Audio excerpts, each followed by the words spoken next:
Oh, we're live. We're live. Hello, everyone. Welcome to the Daily Whatever Show on a Sunday. I am here with my dear friend and collaborator, Kiki Walter from The Memoirist, as well as three very talented writers we're going to be introducing during this show. Kiki, how are you? Oh, sorry. Wait, hold on. I'm having a technical issue. That's completely fine. I Y'all, am doing I'm we have doing had a lot of great. technical issues. Great. I am so happy to hear that. We are here today on a Sunday, highly unusual for us because something very exciting has happened. Can you tell everyone about this? Yes, this is the Memoirist Quarterly. It is the literary journal of the Memoirist family. It is a quarterly journal that comes out, although we had a little bit of a gap from between the first issue and the second Yeah. issue, but we are on track now. And it features many talented writers and artists, and many from Substack that everyone knows. And this is the March issue. I love it. I'm I so love it. excited. Um, I am so thrilled to see the Memoirist Quarterly starting up again, and I am so thrilled to be featured in here. It is such an honor. I posted yesterday with my "Look, Ma, I'm in." I also want to pause for a moment just to make sure we're actually live, um, because I am not yet seeing. Oh, there it is. There's always a lag. Hang on one second. There we are. I'm going to say a quick hello in the chat. We have how many? 31 people on the live so far, you guys. So we are here and we are connected. Whew. StreamYard and Substack don't always play well together. So it was a little bit harrowing backstage, but we are here. We are connected.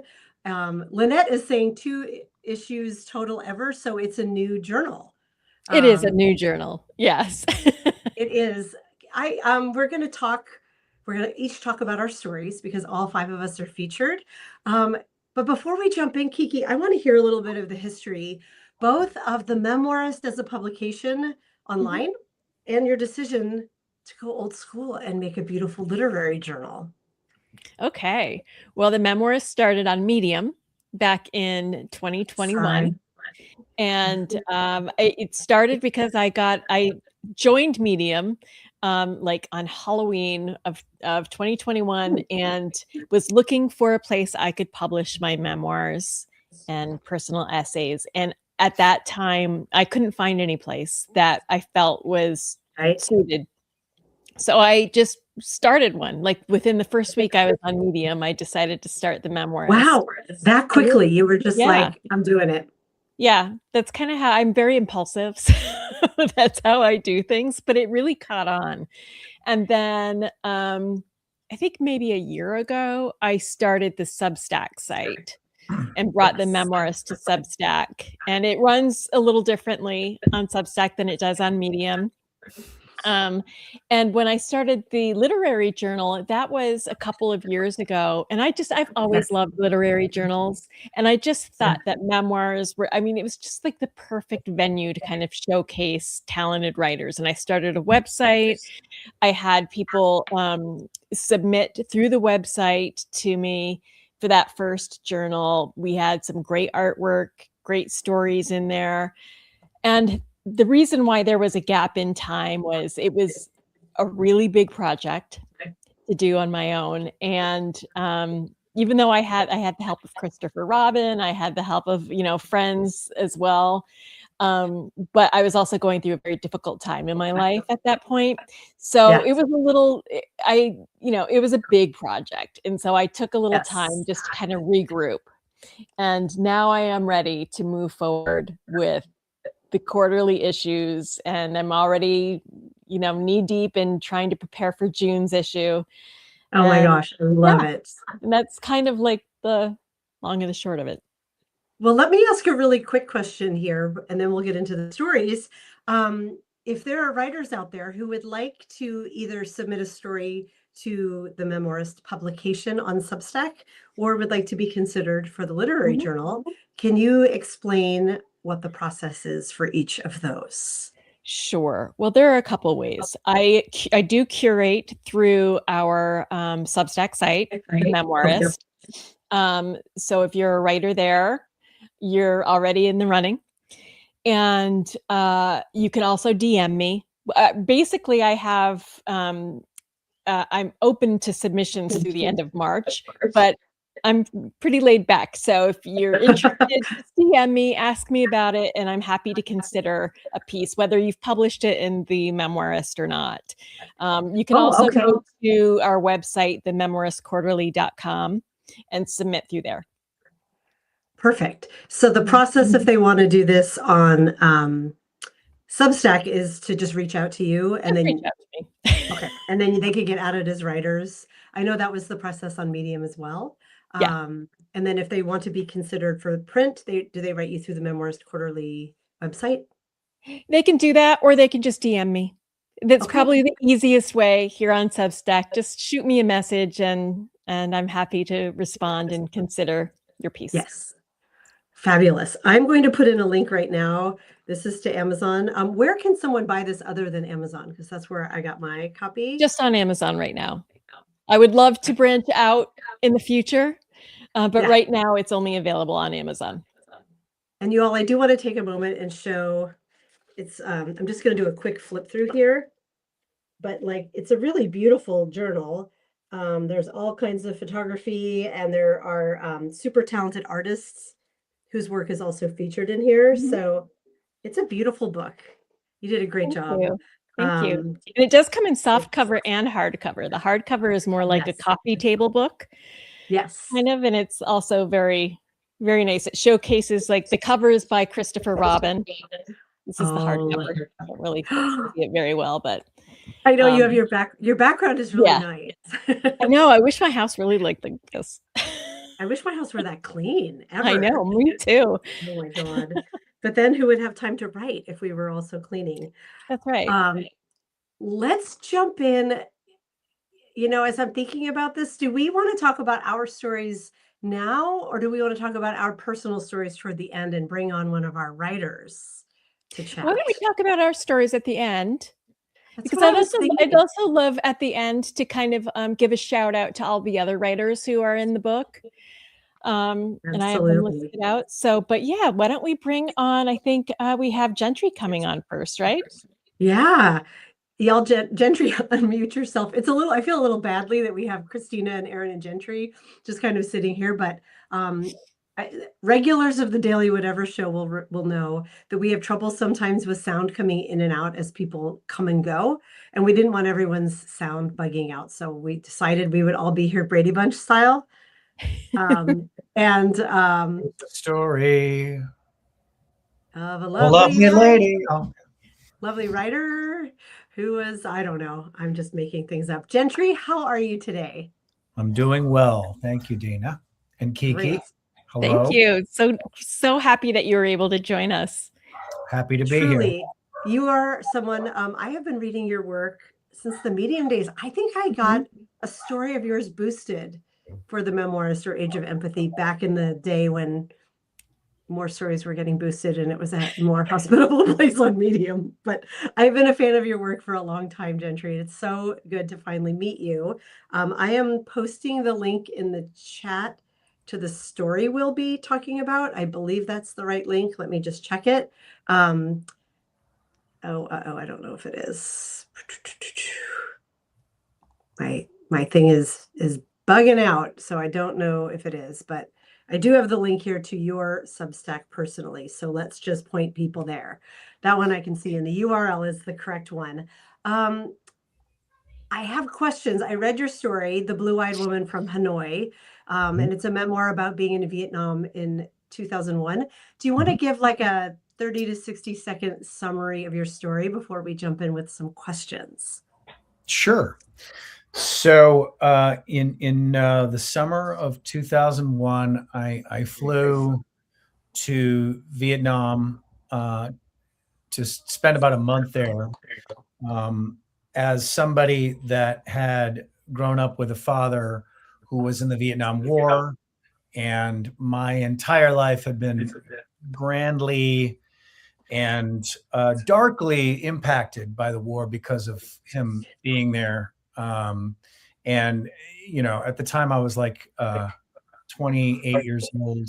So my idea was, I'm going to fly to Vietnam and I'm going to surf there, and somehow that's going to cleanse my family of this like traumatic stuff that Okay. word as a family. And that's not how things turned out. It is not, but I feel like most memoir has, like, as the kids would say, a vibe. And this one to me had a very hopeful vibe to it. So even though it may not have worked out the way you intended, I still feel like it had a redemption feel to it. Would you say that's true? Yeah, I mean that's a nice. I love the word redemption, because I think Me that too. often that's kind of the one of the foundations for a lot of memoir, right? I mean, we're writing stuff so that we can be redeemed for whatever mistakes we may have made, or maybe the mistakes of others, or so redemption, when you say that, it's like I was trying to not redeem myself, but like my whole family, and it turned out that I felt like a sense of redemption for like my entire person, which was weird. Good. Kiki, do you want to jump in with a question? I know I tend to talk a lot, and I want to make sure you have time to ask as well. Sure. Well, I'm just looking at my notes here. And I kind of know a little bit about this, but you write a lot of stories about travel and living in other countries and all of these experiences that you've had. I don't know where I want to go with this, but can you tell us a little bit about that? Well, travel is really, really important to me. So, and it's because travel is like this microcosm of things, right?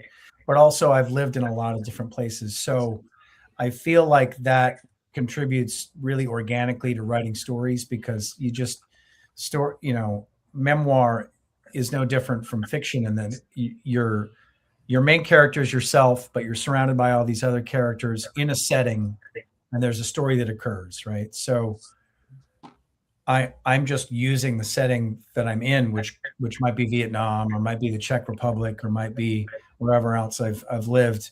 And then the characters that are there become part of that story that's told. So like all of us, we're all memoirists, and I'm sure, I'm not going to speak for y'all, but when I write a story, a memoir story, I'm always thinking there's 25 other stories just within this paragraph that I could have expanded, So, and in the editing process, because I write a lot and then I edit it down, then it becomes this much more condensed version of one or maybe a few events, right? And I think that's what the story in Vietnam is about. It really becomes about me and Min, the woman that became my friend there.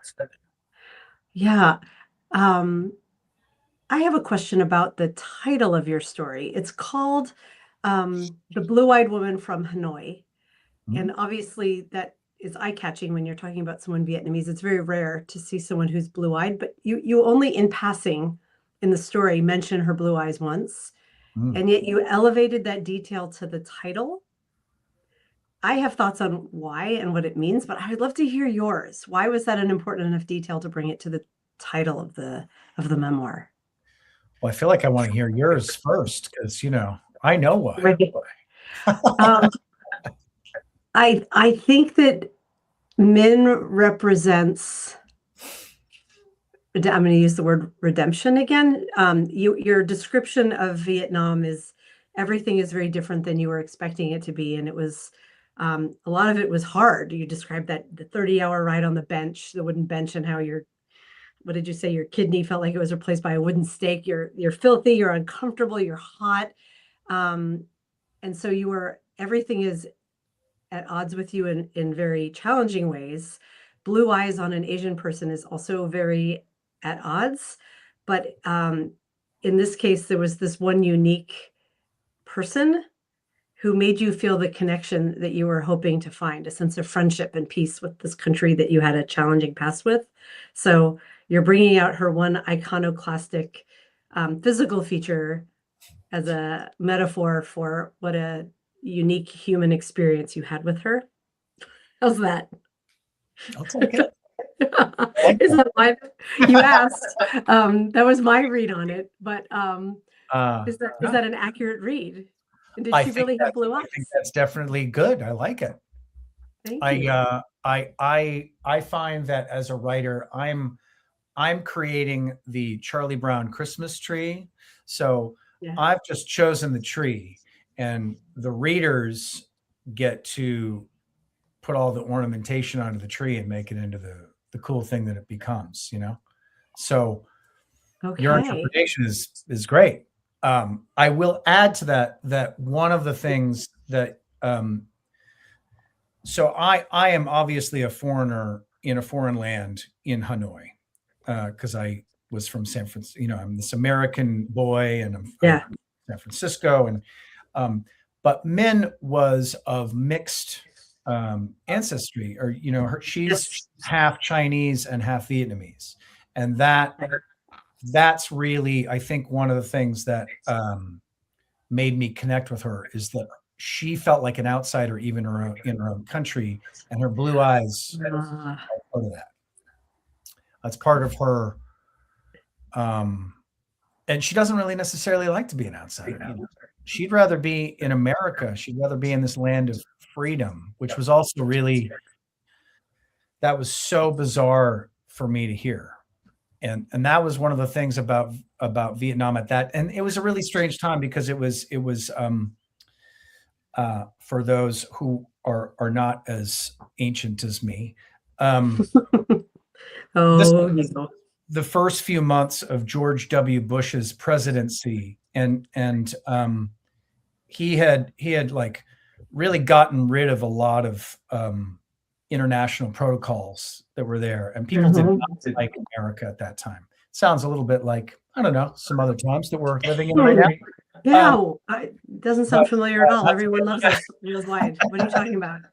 So I had been like spit on and things by Europeans and Australians in train stations and stuff, and the people that really embraced me as an American were Vietnamese people, not other Caucasians. They were like, "You're American, we're going to stay away from you."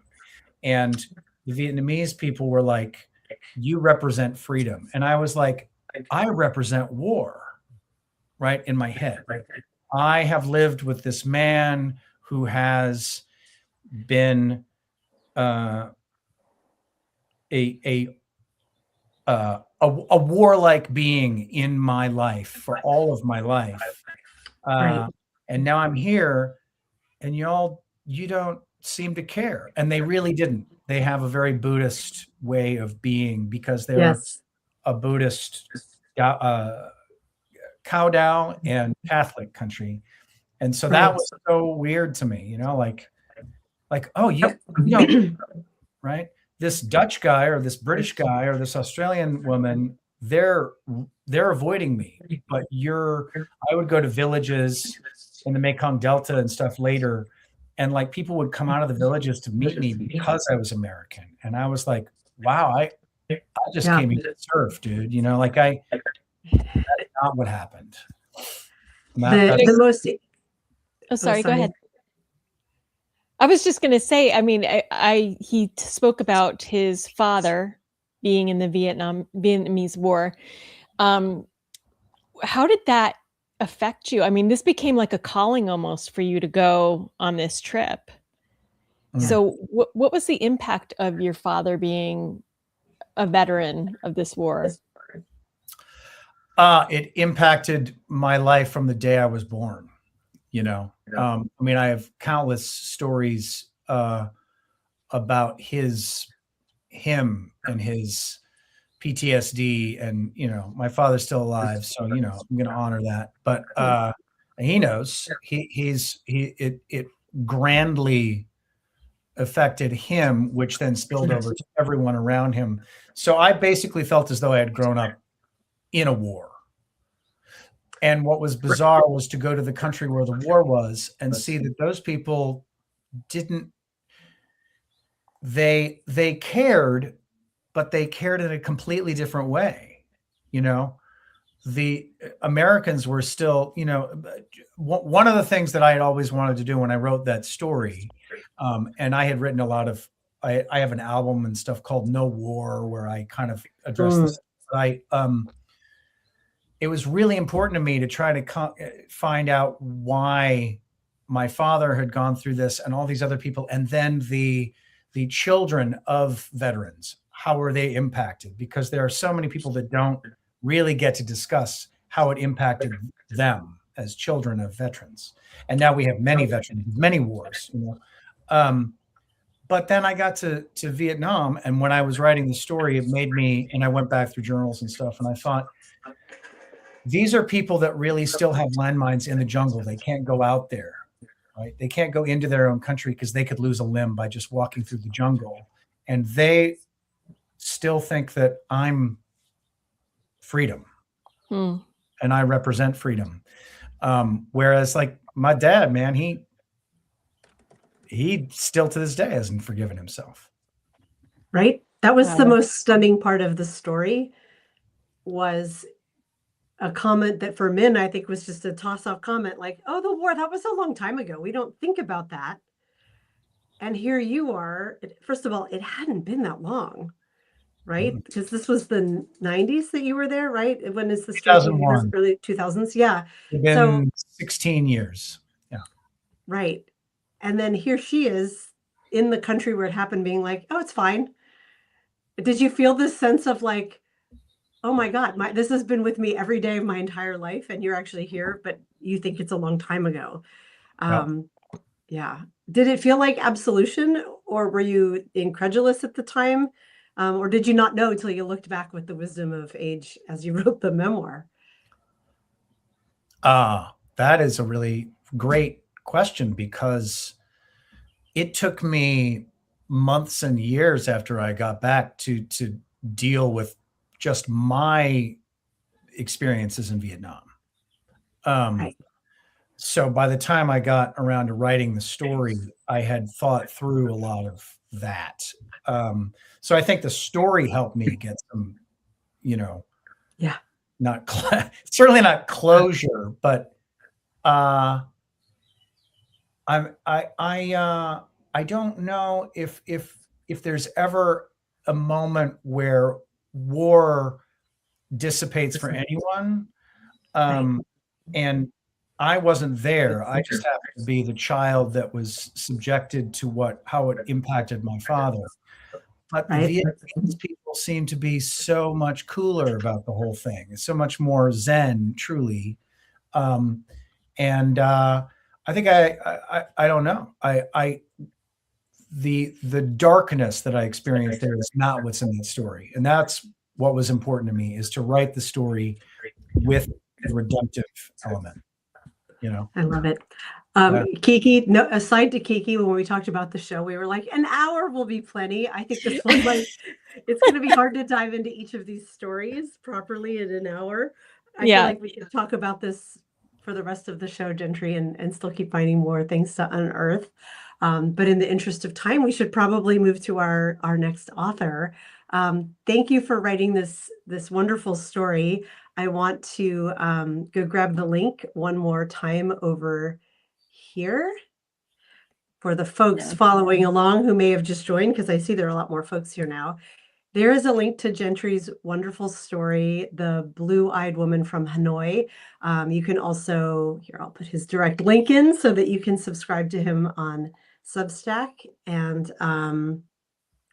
Lynette is saying, Dana does just one of her stories in an hour, and it's true on my own lives on I Write Out Loud. I will take one story and talk for an hour by myself about it.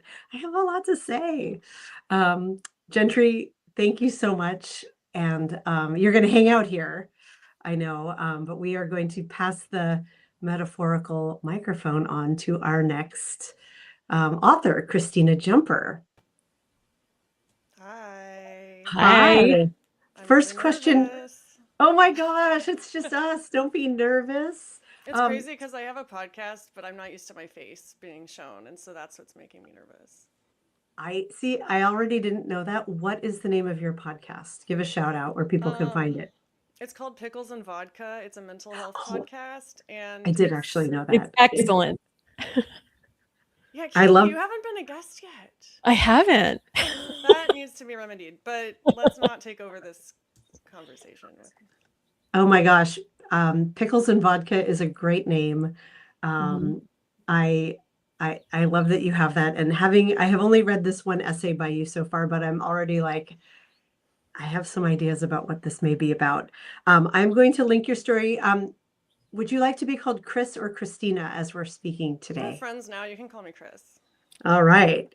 Excellent. That makes me happy. Okay, so here's a link to Chris's essay. And as you can probably tell from the URL titled trigger warning on this one, this is the one essay today that if topics around consent and sexual assault or many other topics, eating disorders, alcohol and drug abuse, you may want to sit this one out if these will be hard topics for you.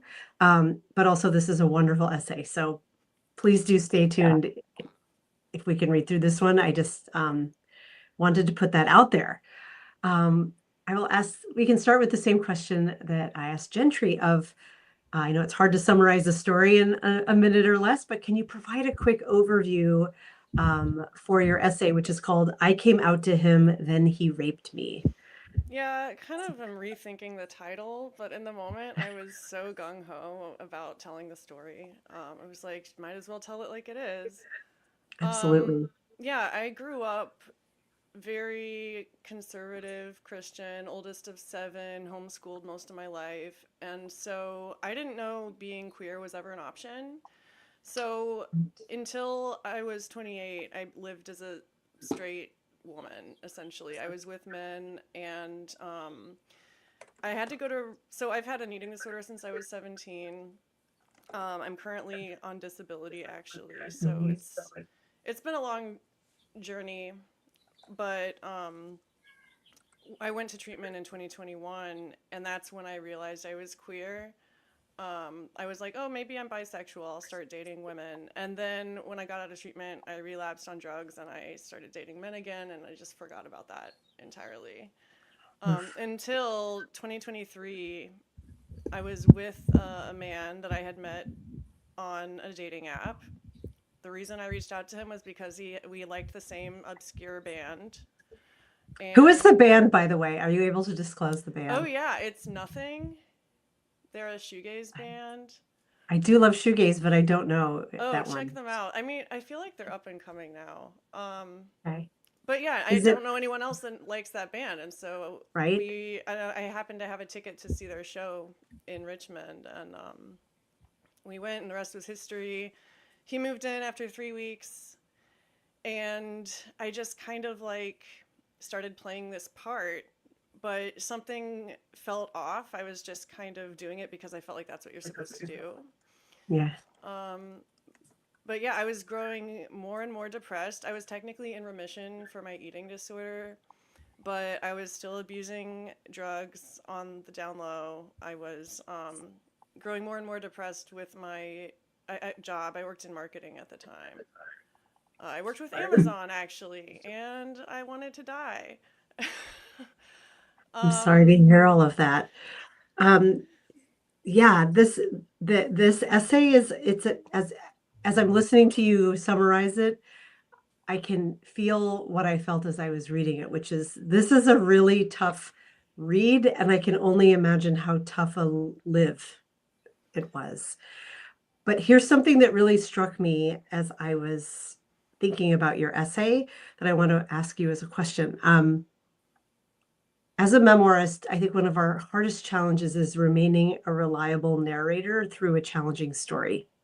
And you do that beautifully in this story. Like there is no moment through every one of these challenges you're describing that it feels like you're too close to it or that you're faltering. I, as a reader, felt very confident. How did you maintain that sense of narrative distance to be a reliable narrator when you're obviously still really connected to these traumatic events that happened to you? Well, so I journal almost every day, and after that happened, so I came out to him, we broke up, but we stayed roommates. And then one night, he got me to drink again. I was 4 years sober at that point. That part was so was heartbreaking in the story. Yeah, and he was drinking in secret the whole time too, but that's not a tale for now. But yeah, he assaulted me when I was blacked out, and I remember thinking I have to write about this because I'm not going to remember. And so it took me 2 years to actually write the essay. I've been sitting on it for 2 years because I didn't want to talk. I wasn't ready to talk about it. I was really ashamed, and also, as weird as it sounds, I wanted to like respect his privacy. And now I mean, spoiler alert, now I don't care. Good. But That's I was scared. healing. I was legit scared. And so, yeah, I think I had to wait until I was ready to revisit those journals. And from there, I was able to piece together a narrative. But it's a long process.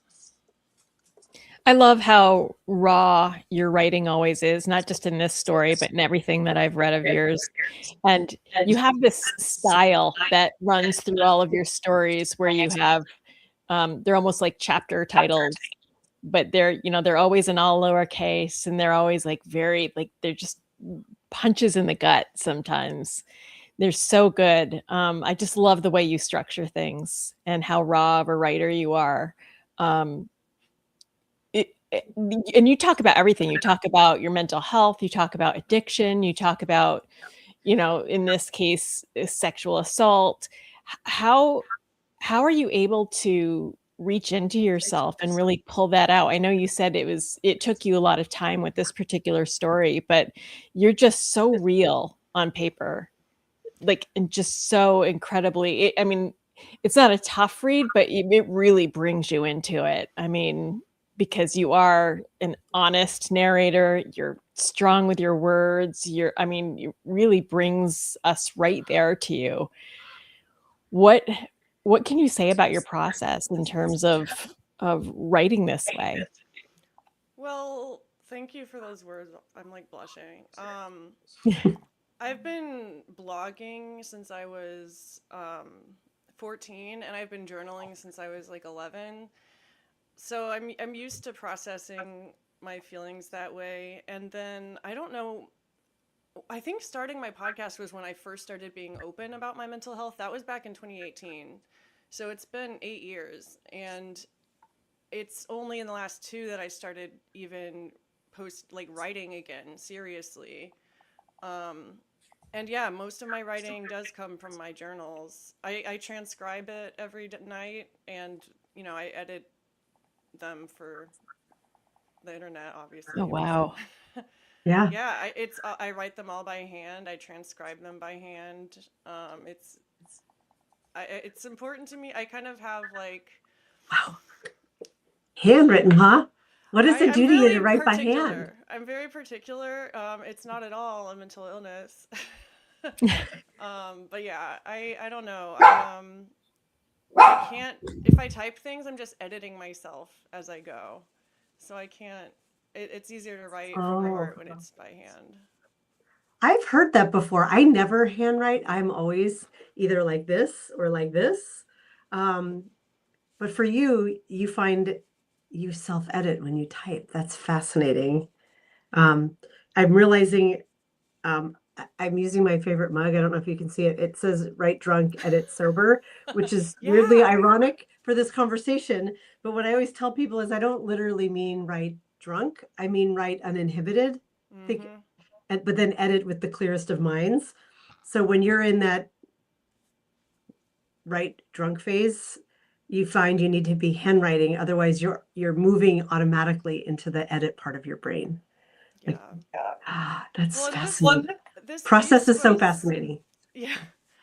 This piece was harder to publish. Like, with that said, Kiki made it sound like I write about sexual assault all the time. I don't.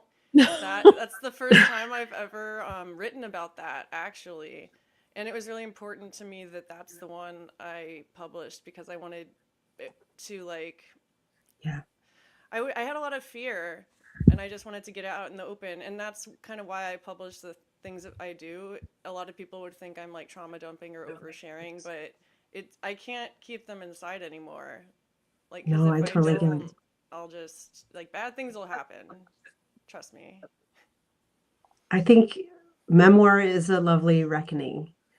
And sometimes you just need to write it for yourself, but the act of putting it in the world and knowing you're connecting to people who are going to react powerfully to your experience can be healing in and of itself. Or it can be re-traumatizing. Ask Lindy West after this week she's having, sorry, bad joke, but her No, memoirs yeah, I have a causing a lot joke. of fuss. I Yeah. joke that on the podcast we joke that we need a trigger warning for every episode, but we don't do it.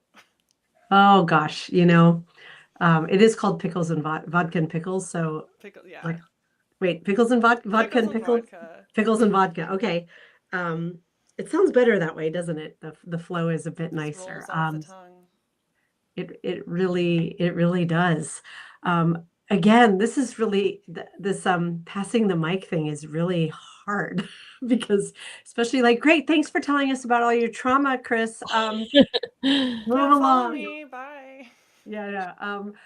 Truly though, like when I approached Kiki and was like, we should throw a little online celebration for the release of this, which I haven't shown it in a while. So I think we need to do this again. The Memoirist Quarterly, this is the literary journal we're here talking about. Oh, Gentry's got his as well. So jealous. I didn't order the hardback one, Kiki, because it takes longer to ship. And I It wouldn't does have had take it. longer. Yeah, and so I got the soft copy. This is a beautiful book. All 5 of us are featured in it. Kiki is the one who brought all of us together. And I'm thrilled about it. I'm now subscribed to all of you, and I can't wait to see more of your words. I've been writing memoir for about 3 years, and I don't know about you all, but last year I found I wrote a lot less in 2025, and I found it was because writing memoir felt like navel gazing as the world was falling apart around us. And I started 2026 with this resolve of like, no, storytelling is what moves the world. Mm-hmm. And art is important and music is important and all of it, writing, art, words. We have to keep creating. We cannot let this administration we're living under take that away from us too. And so I love that you're like, not only am I going to keep writing, Kiki says, I'm going to make a book. That's right. And put it out. I think all of this work we're doing though is an act of audacity in trying political times. And especially when you're writing on topics like addressing trauma after war or addressing trauma after sexual assault and what Erin's about to tell us talk to us about falling in love over political country borders. These are all topics that are so relevant right now. So I'm so glad that the Memoirist has brought us all together. Thank you for your work. Thank you, Chris. Kate. Yes. I think we're going to pass the mic over to Erin. Hi, Erin. Hi, Erin. Hi, so happy to be here. Thank you. It is so good to have you. Thank you for being patient. Your story is called Cargo. And I do have to start it with I love the title. I love that it is utterly not SEO optimized. You don't quite know what it's about when you see it. But after you read the essay, you're like, oh, that word is doing a heavy lift. Love it. Can you introduce the viewers at home to your essay, Cargo, subtitle, The Weight I Carry? Yeah, so I struggle a lot with titles. And the more I write, the less I find myself struggling. It's becoming clearer to me. Like often when I start to write, I don't come out where I started. I think I'm writing about one thing and then I find I'm really writing about something else. And that particular piece, I had been struggling a while. I probably started that piece 10 times. And I remember feeling so frustrated right before I had this breakthrough of figuring out how to get it going. And it was with the t-shirt that I talked about that hangs in my closet. I was literally sitting in my bedroom with my laptop on my lap on my bed. And I caught a glimpse of that t-shirt and I'm like, that's it. And I just started writing. And the title, what is significant about the title is that so I'm married to I guess I should back up and explain that. My husband is Cuban. We have never lived in the same place together. I cannot bring him to the United States. It remains to be seen if I will be able to bring him to the United States at any point in the near future. I mean, probably not even in the near future, at any point in the next couple of years. So I'm constantly going back and forth. And there is a tremendous lack of access to basic needs, to things that meet basic needs in Cuba. And so when I travel, I maximize my, what I can carry with me. So it's a literal reference to what I carry, because I said this in the piece, I have mastered the art of making each one of my suitcases weigh exactly 50 pounds, sometimes 50.1, because they'll usually let me through that way. But I'm always carrying 100 pounds of carry-on and probably another 50 pounds 100 pounds of checked luggage and probably another 50 pounds between my 2 carry-on bags. And that's every single time I go, because I'm taking so many things that are needed there that either can't be bought there or it's not even so often it's not so much that it can't be bought. It's that you could spend a whole day looking for one particular. Part of it is the logistics of being able to get the things that are needed. So I always bring all this stuff. But as I started writing about it, it really became about what I'm carrying here and in my heart. I don't know if you could see where I'm gesturing on the screen, and the weight of that. Yeah. So that was where that title came from. Yeah, at that was evident, the cargo title and how and why it had that double meaning. And with each item that you named that was part of your cargo, like I think my heart broke a little bit more, both because you're using it to start gradually set up your second home in Cuba to be near him. I think it was like a toaster or a blender, these like one at a time small things you're bringing.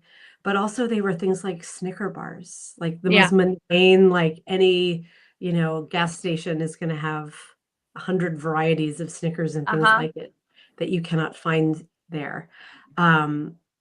It's the weight of what you're carrying in your heart, knowing that you can't be in the same country with the man who you're married to, is coming through in every item you're packing in your bag. And just the tragedy of the political situation that we're in right now.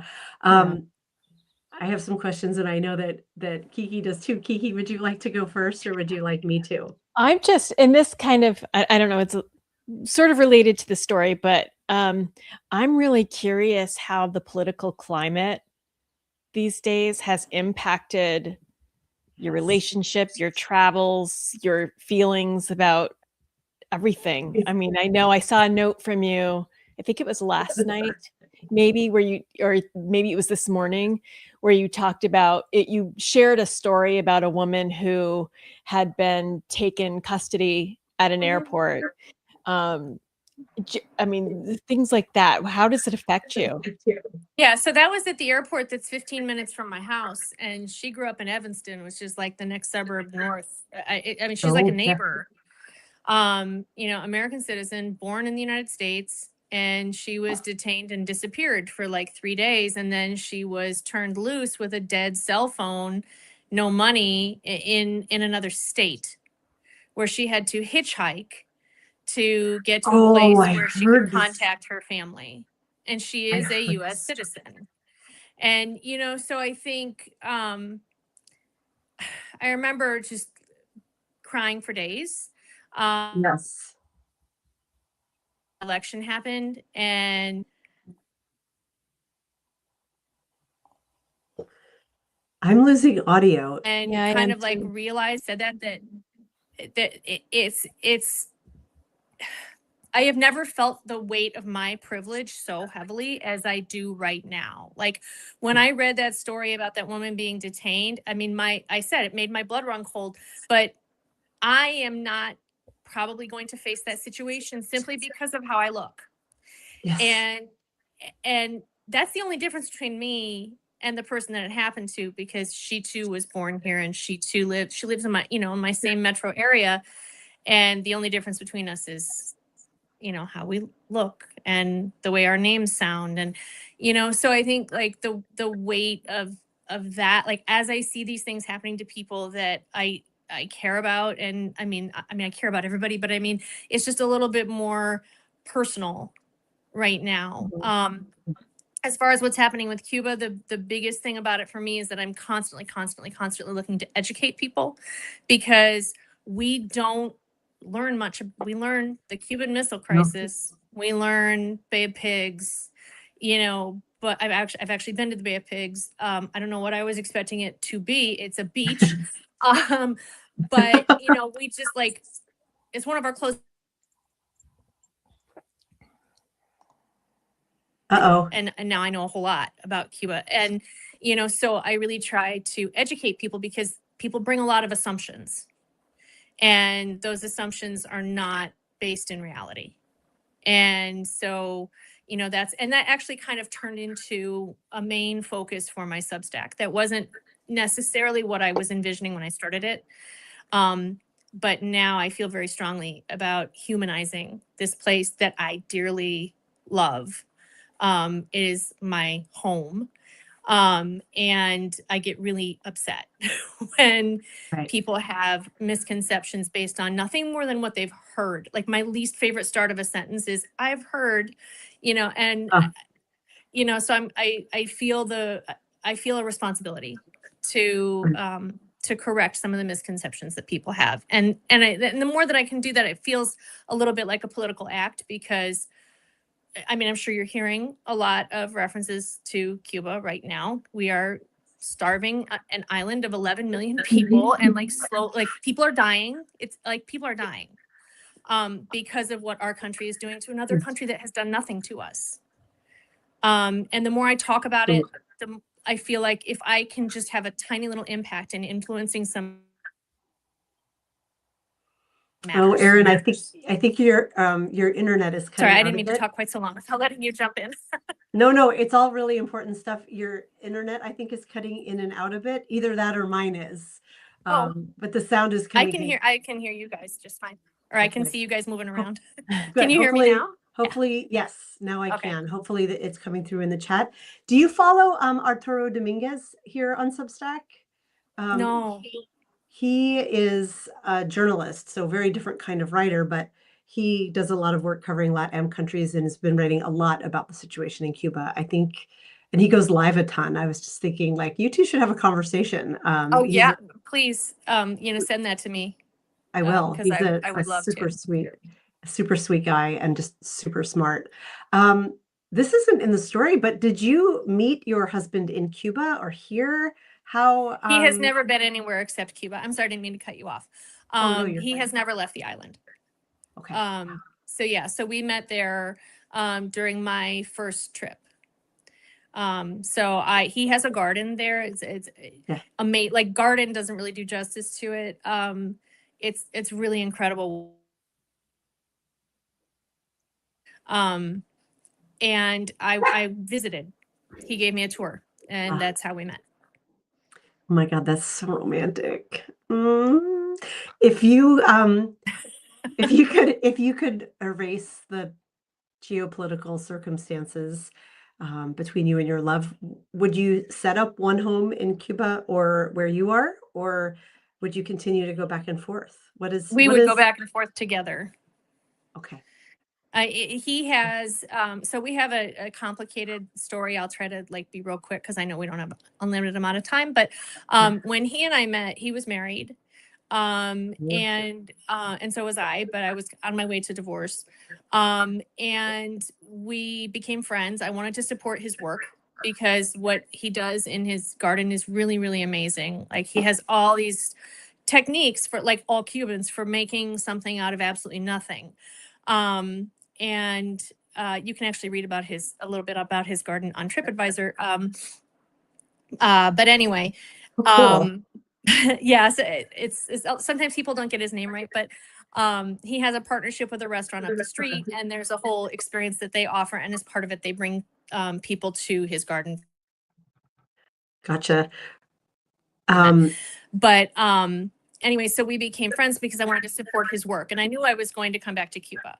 So I asked him for my return trip, what could I bring to help him? And so in the 6 months between my first 2 trips, I had a big long list of things to bring to him. I ended up traveling there with family members, and we brought a whole bunch of extra suitcases full of stuff for him and his family, and we spent a day with them.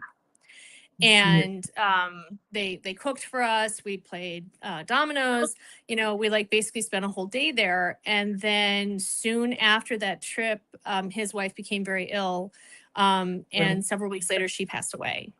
And we had already developed a strong friendship by that point, and I supported him a lot through his grief, and that's kind of how our relationship began.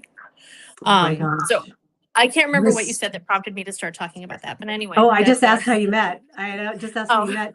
And we do have a question from the chat of, as one who's married to a U.S. citizen, why can't your husband come here?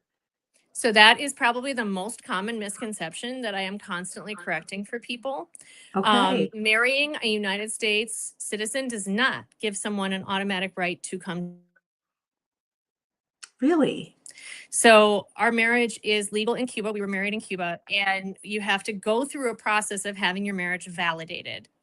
And so I did file an I-130 petition right after we got married, but we are now not processing those petitions for 75 countries, which is like more than a third of the countries on the face of the earth. Oh my God. Those petitions are just simply not being processed. They're not being denied, because I do have a legal right to have my legal marriage recognized in the United States. So they're not being denied. They're just not being processed. Oh my They God. did, of course, take my money. I just want to say, a little bitter about it. They did take my money, but they are not processing my application. I am so So- sorry. And I hope that Yeah. changes soon, because that's so wrong. Yeah. And I think you sharing stories like this, that's a way, like we were saying, of humanizing stories that politically might be challenging for people because they have misconceptions. But when you hear this story, you're like, oh, of course she should be with her husband and he should be with her. So I think that the work you're doing is both beautiful and also politically super important. Oops, I think I muted myself, but hopefully you all can hear me. Thank you for sharing your story. Yeah, that's such an important one. And can everybody hear me okay? I lost you all for just a second, but now I can hear you again. Okay. Perfect. Good to know. The technical difficulties today. I have to say, I'm patting us on the back because we were very worried about a lot of technical challenges, and I think this is going pretty smoothly all around.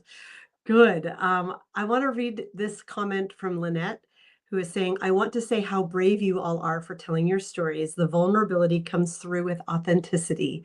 Lynette, I couldn't have said it better myself. Like, thank you to everyone who shared their stories with the Memoirist Quarterly, and especially for the three of you for coming on here today to talk about your stories in this wonderful literary journal. Kiki, we haven't talked about our stories yet. Let's talk about yours. I was going to say, let's talk about yours, but either one works for me. How about just one question each? Because as the hosts, I feel like we've been doing a lot of the talking. Okay. Yeah, let's talk about your story. Okay, I'll grab the link. While you're asking me your story is my dad, dementia, and the things we don't forget. Yes. And it's a beautiful story. Thank you. You've written a few times about your dad. I have quite a few. Yeah. And the one question that I really like is so in this story, you talk about you had a complicated relationship with him when you were younger. Oh, yes. But you approach him now that he's in his memory care home with much compassion and empathy. How do you go between the two? How do you rectify, this relationship that was difficult in your past, but now you're approaching it in such a gentle manner with just such love and compassion? Thank you for seeing all of that through it. And that's, I think I've now written like 8 or 9 stories about my father. It has occurred to me of like, I could publish a book of essays just about my complicated relationship with my dad. And the first essay that I wrote about it is in the original Memoirist. And it's that story that really talks about this, like, here was this very toxic presence throughout my childhood and life, this very domineering, angry. He's very like Trump, you guys. He's from New York. He yells a lot, misogynist, xenophobe, the works. And then dementia moved in. And what dementia has done is it has pulled the curtain away from the bully who protected the scared little boy inside of him his whole life.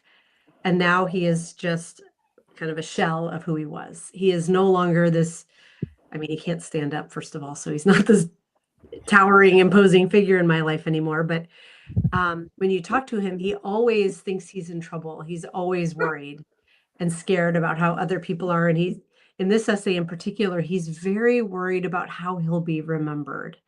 And I don't mean this in a mean way, he's pathetic now. So he's a lot easier for me to deal with than the angry, blustery man he always was. There were certainly times over the decades where I was like, that was enough, Dana, you could cut him off.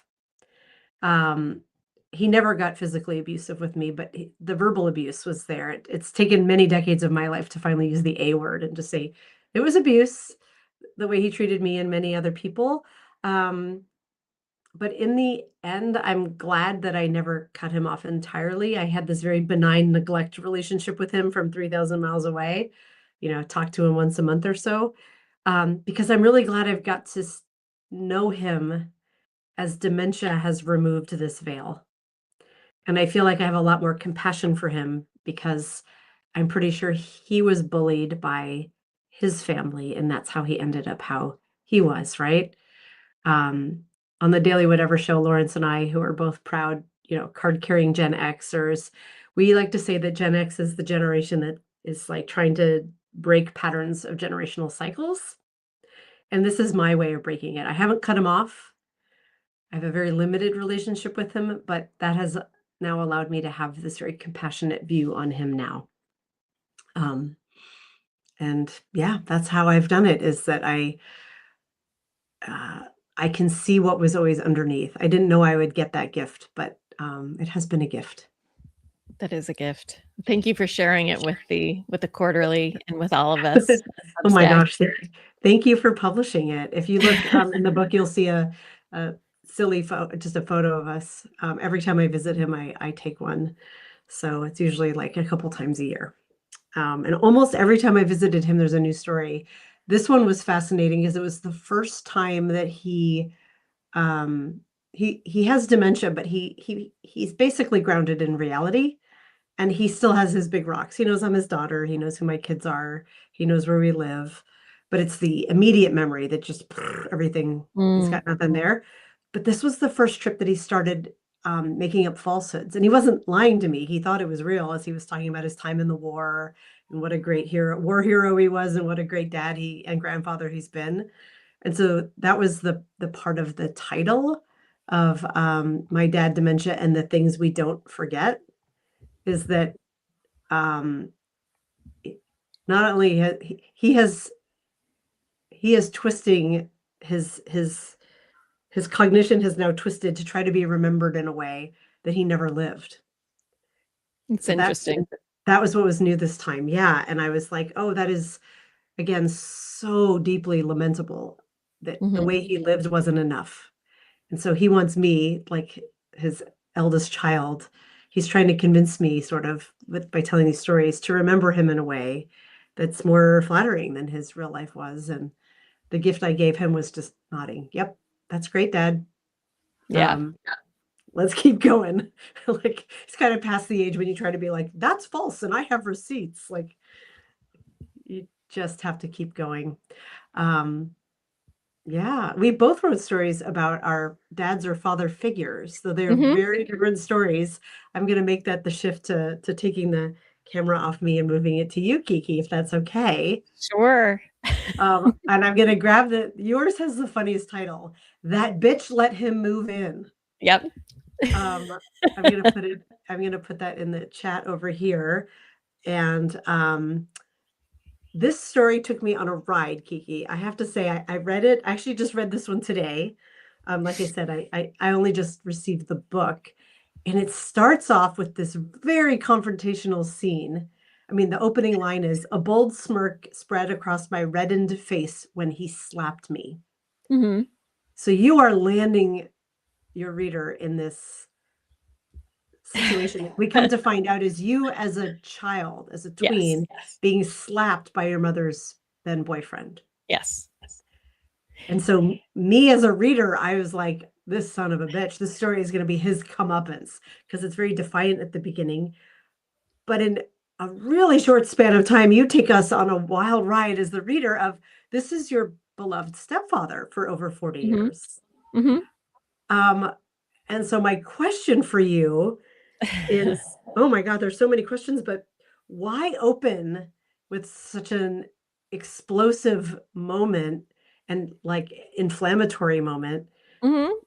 when it ends up in such a happy place? Like, how did you make that decision as the narrator of this story? Because it was the perception from myself as a child. Right. So that whole it's just how I perceived that moment and who he was. And it's funny because I was nervous about this story. I generally, as a practice, if I think it will hurt a family member, I won't write it. Um, and I did go to my mother before, especially even with the title being "That Bitch Let Him Let Him Yeah. Move In." You know, I bet she had feelings about that. I don't usually ask permission about things, but I did go to her and I said, "I'm publishing this story. I just want you to know." And she was a little nervous at first, I think, because of the whole slap thing. And I do say in this story, I make it a point to say he was not violent. That moment, Yes. yes, there was that moment in our history, but he was not an abusive man at all. He was very loving. I just did not accept him for a very long time throughout my childhood. Yeah. I gave him a very hard time. I was very sassy and bratty. I did not like him taking the place of my father. Um, and I was probably even bratty in high school. It took really being an adult to appreciate who he was, and, he was very young when my mother, Yes. started dating him. He was in his early 20s, and I I was saw that. yeah, and she was, I think, close to 30. Um, so he didn't have experience doing this either, and I really took advantage of that. I gave him a run for his money, I will say, but Yeah. so the story is kind of quickly goes from the perception of, 9-year-old me to kind of gradual acceptance. And then at the end saying, he did belong after all. He does belong in my family. He does belong. And, he was a good stepfather and he's a great grandfather. Um, so yeah. It's like, it really was like, I can't think of an essay I read recently that took me on such a wild ride so quickly. So kudos to you as a narrator. The one thing that is still sticking with me, and that really like slammed on my brakes as a reader was you go from this opening scene where a 9-year-old has been slapped by a grown man Mhm. to say he's not violent. Because Yeah. my gut reaction to that was like, yeah, he is. He just hit you. Yeah. Um, What's going on there? Is it generational? Like, how do you explain, you cannot negate 40 years of lived experience. This has been Right. a beloved member of your family. So I get it. You're like, nope, there was that indiscretion, but I do think it 40 was years. partially generational, and I think, again, this was in the '70s. Yeah. Things were different back then. Yeah. Yeah. Right. Not that it's an excuse. I'm not excusing the slap, but, it yeah, I mean, I just think it Yeah. was a different time, and, again, he was young and inexperienced, and I was in his face smirking and saying he wasn't my dad and couldn't Oh tell my me gosh. what to do. And Right? The yeah, other scene that really jumps out at me, and I'm as a, a mom of teenagers now, is the scene when you're with your dad and you describe yeah, yourself as daddy's little girl, and he is having you like hold court outside, yeah, waiting for your mom to come home for a date with Ron. And at the yes. time, you're like, hell yeah, my dad's been aggrieved, and you're waiting with him. Mhm. And you present it in this very innocent way. What does adult and parent Kiki think about this choice that your father made to have Yeah, you stand it's hard. guard? It's hard because my dad passed away. Well, it's been over 10 years now. So I don't like to paint him. Once your parents passed, you don't I'm like to sorry. paint them in a negative light. But Yeah. as an adult, I look back at this and I see how manipulative it was. So I Yeah. do understand that. I also understand that he was going through his own pain, in Yes. believing that his wife was having an affair. So he didn't handle it in the best way by having his child stand there waiting for No. him to come home. So Right. I do understand, and I do recognize, the fault in that. Right. And that's But the I beauty of also memoir. understand that he was human too. We all make mistakes. God knows I have made tremendous mistakes as an adult throughout my life, and Right. choices that I could have made differently. I haven't made any mistakes. Not you, Dana. I am hilarious. Here's my segue. It would be a really big mistake for you to not order Yes. memoirs. How is that for a really awkward transition? And Dana, can I Um, just name the other writers who are in this please, book? I would please hate list to not every one of acknowledge them. them at our Yes. little party here. So also in the issue are Marcia Abood, and I'm sorry if I mispronounce any names. Marcia Abood, James S. Walker, Gabby King, Glenna Gill, Jacqueline Dooley, Lori Christian, Hey, yep, Jody Doff, Krista Schumacher, Abby Paradis. I don't know if I pronounced that right, Abby. I'm sorry. Dana von Allman, Abby Wade, David Perlmutter, Igor Korneve, Danielle Dragona, Harry Hogg, Bud Hager, Amy Stromer, and Tamara MC PhD. Thank you all for being part of the Memoirist Quarterly. I couldn't have done it without all of your talent. oh my gosh. And Kiki, thank you for pulling together all of these wonderful writers and putting us into this beautiful literary journal. Were those all writers, or were some of them artists who had their Those work were featured? all writers. There Okay. are only a few artists in this issue. Christopher Robin, Jackie Dooley, Emily Dooley, and my mom, BJ Noro. Oh, your mom. Mhm. Oh my God, Yep, I love that. It's a family affair. it What a is a family talented affair. and such a talented family. Would all of you guys like to unmute as we're in our final moments of this celebration? I want to go and grab the link once again to where folks can buy this journal. Someone had asked me earlier on my live if it was available digitally, and it is not available yet as a digital Not download. yet. I had trouble with the Kindle version. It was not coming out correctly, so I think I need to completely rebuild it specifically for Kindle. So that might take me a while to get on there. I didn't want Yes. people to pay for a Kindle version and have it be all wonky. Oh no, that would be bad. I Yeah. just put the link in the chat. That is where you can buy it on Amazon. If you search for the Memoirist Quarterly, make sure you put 2026 in the title, because there is a 2023 one as well, which is also great. Memoir is timeless, but this new one is under 2026. Yes. And oh, look at all these sweet comments. Elizabeth says, grateful to find this amazing platform to share my life experiences at no charge.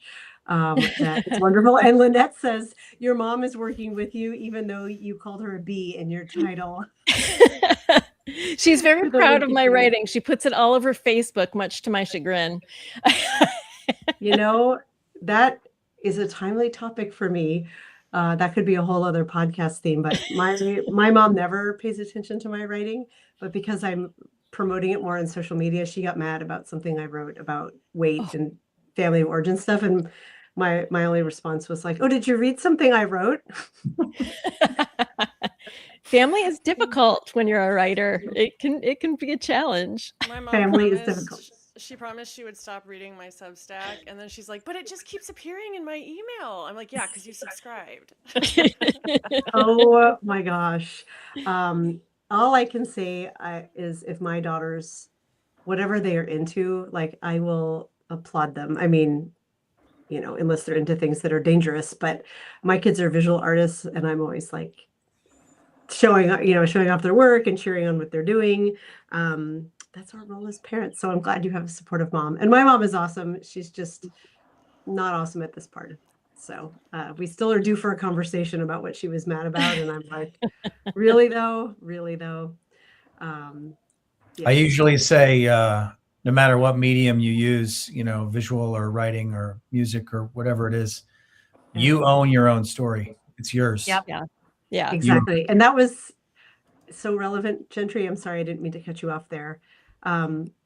Just that what my mother said was like, well, I don't think what you wrote was true. And I'm like, okay, so that's the thing about memoir. Mm-hmm. Go write your own version of the story, but like no one gets to write your story for you. Yeah. And I would say that to anyone in the audience listening who is a memoirist or who is thinking about writing personal essays, like you own your narrative. And you do have to reckon with who will read it and how you feel about sharing it with the world. So it is a courageous thing to put your words into the world. And you all here today have done amazing work and talking about some pretty challenging topics. So thank you. Yeah. And I'd just like to also say before we go, Dana, if anyone out there is interested in writing for the Memoirist, having your stories put up there, it's a great way to get more readers. You can, I'm happy to republish things all of the time. Or if you're interested in being part of the June issue of the Memoirist Quarterly, just DM me either way. I'm easy to reach on a personal message and will respond. And I just put the link to the memoiristpub.substack.com. Please go subscribe at a minimum. Go read. And if you're interested in writing, hit up Kiki. Yep. Because she will run your essays and I will get more eyes on them. So, oh my gosh, I love how many folks do we have here? 166 people are here. Yay! Time out of their Sundays to talk about memoir. That makes me so happy. Oh, Lynette is asking, will you be marketing to libraries or universities? That's a really good question. Great question. Not something I've thought about at this point, but I think I will look into that. So thank you. Lynette, I hadn't even considered it. You are hired as the chief marketing officer at the Memoirist Quarterly. Exactly. We'll be reaching out. Don't they say that in work meetings? If you come up with an idea, you own it. I'll circle back around to you. Right. We'll put a pin in that. We're going to put a pin in that, Lynette. This has been the most delightful way to spend a Sunday afternoon. Thank you. Thank you, Christina. Thank you, Kiki, Erin, Gentry. Thanks to all of you for being here and for your contributions to this conversation. I think we should all do like a jazz hands or something so that we can have like a group shot at the end to put as the cover photo. Should we do it on the count of three? I'll go 1, 2, 3, jazz hands. Okay, 1, 2, 3, jazz hands. I love it. All right, and with that, I am going to end this live stream. Please subscribe to all the folks here. Follow along for more personal essays and have a wonderful rest of your Sunday. Thank you both. Thank you. Bye. Love you. Bye.